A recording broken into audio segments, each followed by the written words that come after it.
Salut à toi, cher créateur de réalité. Si tu souhaites manifester plus de richesse dans ta vie, plus d'argent, plus d'abondance financière, peut-être que ce qui t'empêche de le faire, c'est un programme subconscient que j'appelle le programme du manque d'argent. Et j'ai déjà eu ce programme-là dans ma conscience qui se manifestait. Et je l'ai vu aussi dans plusieurs personnes que j'ai coachées. C'est quelque chose d'assez commun. Et tant que tu as ce programme-là, c'est difficile d'attirer de l'abondance. Ou si tu l'attires, ça reste pas longtemps. Et donc, il y a des périodes dans ma vie où j'avais pas beaucoup d'argent et que j'avais ce programme-là en moi. Et aussi des moments où j'avais beaucoup d'argent et que j'avais ce programme-là en moi. Et ça m'a fait perdre beaucoup d'argent. Donc aujourd'hui, je veux décortiquer ce programme-là, que tu puisses en prendre conscience, que tu puisses le libérer et entrer dans ce que j'appelle la conscience de l'abondance, la conscience de la prospérité et créer la vie financière que tu veux vraiment. Donc, première chose à comprendre du programme du manque d'argent, c'est que ça s'exprime dans le corps.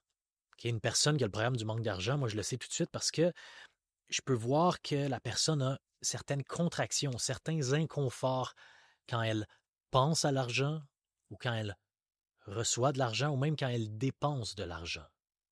Et ça peut s'exprimer comme des contractions au niveau de la poitrine, parfois au niveau du ventre ou à d'autres endroits dans le corps. Mais on a une réaction physique quand on pense à l'argent. Et quand tu y penses, c'est un peu spécial. L'argent, c'est quoi? C'est juste du papier, OK? C'est juste des chiffres sur un écran. Pourquoi est-ce qu'on ressent de la tension quand on touche du papier ou qu'on donne du papier aux autres? Eh bien, bien entendu, c'est une histoire qu'on se raconte. Okay? Sur le plan mental, on a une histoire, une série d'images ou d'imaginations qu'on associe par rapport à l'argent. Ça peut être des pensées, ça peut être des croyances. Et c'est ça qui nous fait sentir d'une certaine manière. Et comme je l'ai expliqué dans mon autre vidéo, pourquoi l'argent te fuit et comment inverser la dynamique, pour créer de l'abondance dans notre vie, on doit vibrer à une fréquence au-delà de la neutralité. Okay? C'est-à-dire, on doit vibrer dans des énergies comme la bonne volonté, comme le courage, comme la joie, comme le bien-être. Et souvent, par rapport à l'argent, on vibre dans des énergies en dessous de la neutralité. On vibre dans la peur, peut-être qu'on vibre dans la colère, ou même dans l'orgueil, dans la culpabilité, dans la honte.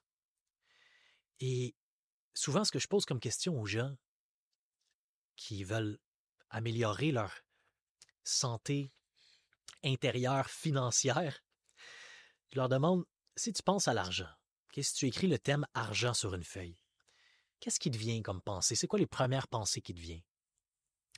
Et souvent, c'est pas très beau ce qu'on voit. Okay? Souvent, on peut voir tout de suite, immédiatement, j'en ai pas assez. J'en ai pas assez. Ou j'aimerais ça en avoir plus. Ou parfois, c'est encore pire, c'est je m'en fous. L'argent, je m'en fous, c'est pas important. Et pourquoi je dis que c'est pire? Parce que comme je viens de te dire, sur l'échelle de la conscience, il y a des énergies qui sont basses, qui nous rabaissent, qui nous mettent dans la conscience de la survie.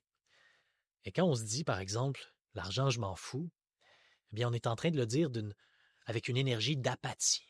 Donc, on a des poches d'énergie en dedans de nous, des morceaux énergétiques, je les appelle un peu comme ça, ou des blessures énergétiques qui vibrent dans des vibrations très basses.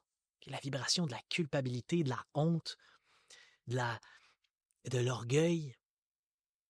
Pour moi, il y a des gens aussi beaucoup qui disent « Ah, l'argent, c'est mauvais, c'est pas bon. » Ou les riches, c'est des mauvaises personnes. Quand tu as des croyances comme ça, les riches, c'est des mauvaises personnes, immédiatement, ben, ton subconscient, il comprend, si je fais de l'argent, je vais être mauvais. Si je fais de l'argent, je vais me faire juger. Faire de l'argent, c'est mauvais. Le subconscient, c'est une machine parfaite. Le subconscient, lui, il va... Tu l'imprimes sur lui, puis lui, il va le refléter dans ta réalité. Donc, si tu veux sortir du programme du manque d'argent, tu dois premièrement prendre conscience de c'est quoi les histoires que tu te racontes par rapport à l'argent. Et souvent, ces histoires-là sont inconscientes. Elles sont inconscientes, puis c'est ça qui fait qu'elles créent ta réalité, parce que Tu n'es pas conscient qu'elles sont là. La première étape pour sortir de cet état de conscience-là, de ce programme-là, c'est d'en prendre conscience. Qu'est-ce que tu te racontes par rapport à l'argent? Observe ça objectivement. Okay? Prends une feuille de papier, écris tout ça. Si tu te racontes des choses qui sont négatives, destructrices, qui te déconnectent de l'argent, bien là, tu comprends pourquoi ta réalité financière, elle stagne. Et une fois que tu as écrit toutes ces choses-là, bien, évalue c'est quoi l'énergie. C'est quoi l'énergie en arrière de ces pensées-là ou de ces histoires-là. Si tu te racontes, j'ai peur de la perdre, j'ai peur de la perdre, j'ai peur de la perdre. Et c'est quoi l'énergie qui est en arrière? C'est de l'inquiétude. Et c'est de la peur. Donc, tu es littéralement en train d'entretenir une pensée de j'ai pas d'argent avec, c'est magnétisé avec le sentiment de la peur. Donc, ça se manifeste dans ta réalité. Donc, tu dois prendre conscience de ces histoires-là et tu dois commencer à les changer dans ta vie. Et tu dois te poser la question, qu'est-ce que je veux comme réalité financière? Qu'est-ce que je veux vraiment? Qu'est-ce qui me ferait plaisir? Et peut-être qu'immédiatement, quand tu te poses cette question-là, il y a un programme qui te dit « Ah, je peux pas l'avoir. Ah, je peux pas l'avoir. Ah non, c'est pas pour moi. » Ça, encore une fois, ça fait partie des histoires que tu te racontes. C'est pas la réalité. Ce n'est pas une réalité objective. Okay? L'argent, c'est pas mauvais, c'est pas dangereux, c'est juste une ressource. J'en ai parlé dans mon autre vidéo. Okay? Par rapport à l'argent. L'argent, c'est de l'énergie. Ça amplifie ce que tu es déjà. Et si à l'intérieur de toi, tu es rempli de peur, bien, plus tu as d'argent, plus tu as de la peur, plus tu perds ton argent. Et si à l'intérieur de toi, tu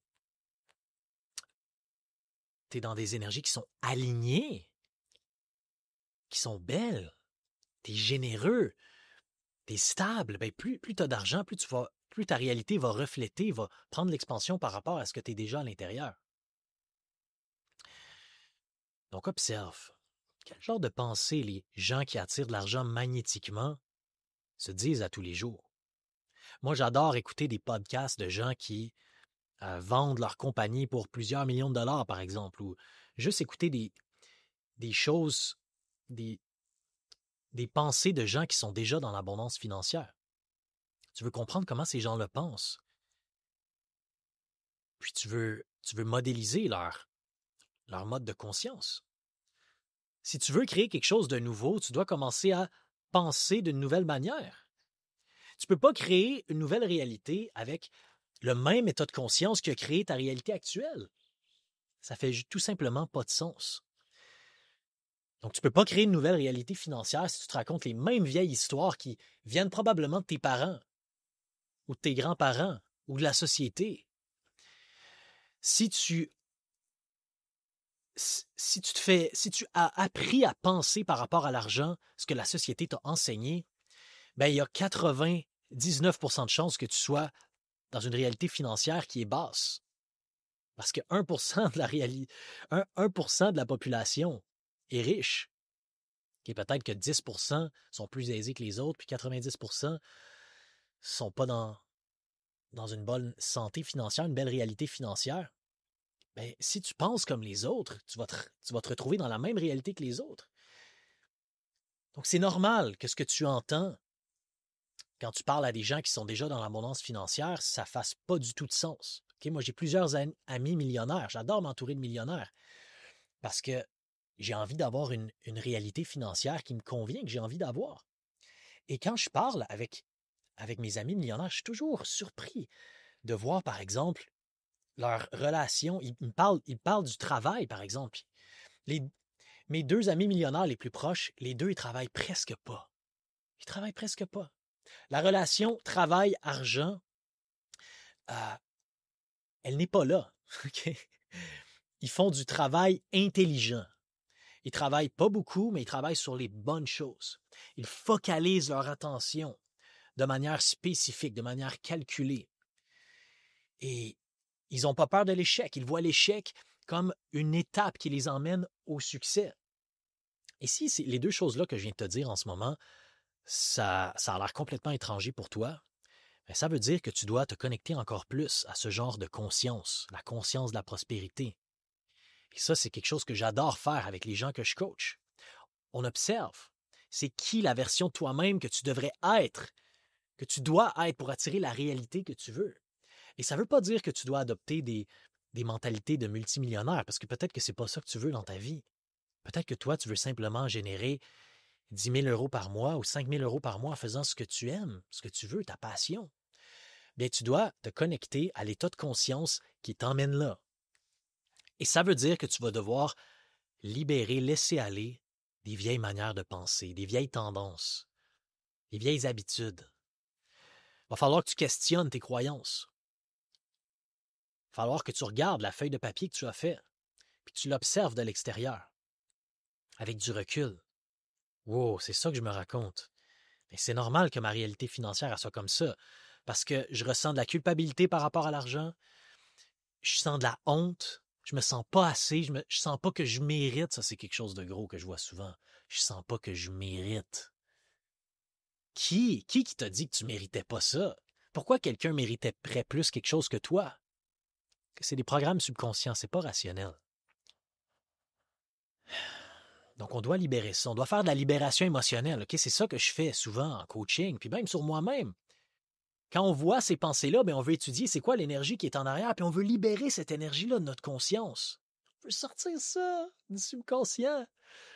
Puis on veut être capable, quand on pense à l'argent, on veut se sentir dans l'expansion, on veut se sentir dans la créativité. OK? Et peut-être que tu n'as pas beaucoup d'argent en ce moment.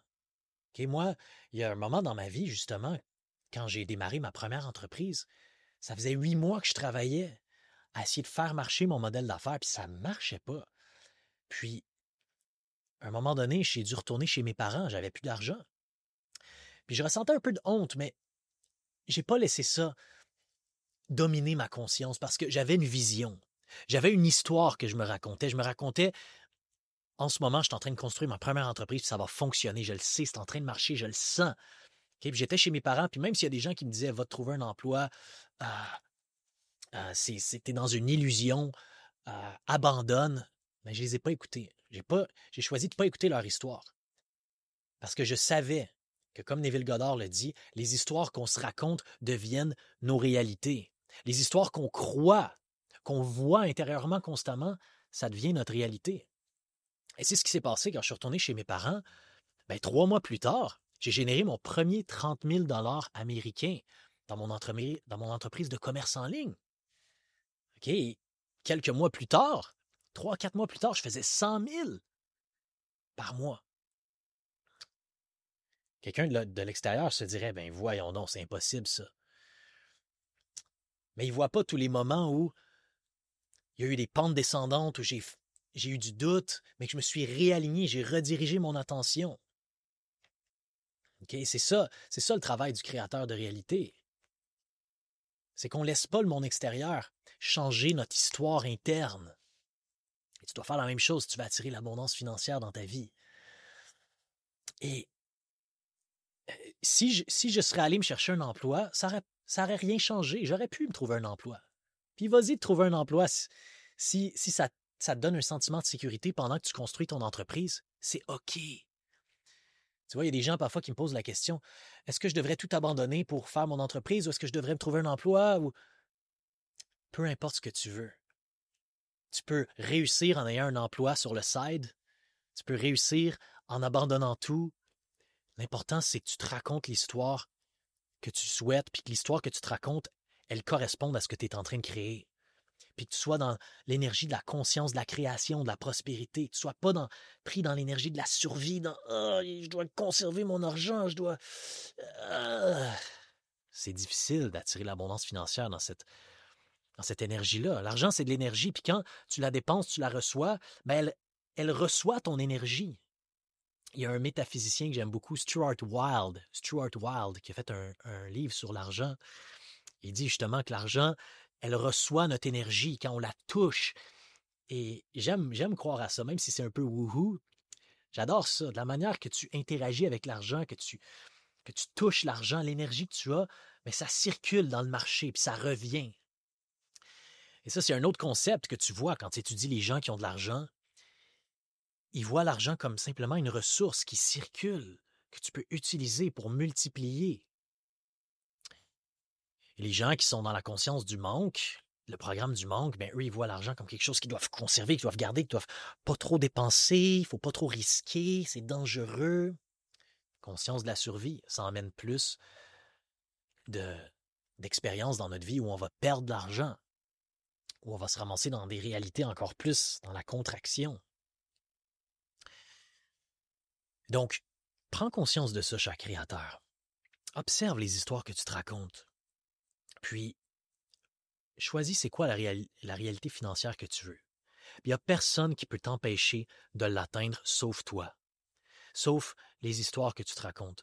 Augmente la qualité des histoires que tu te racontes et tu vas améliorer la qualité de ta vie financière. OK? Donc, belle création à toi, cher créateur. On se voit à la prochaine vidéo.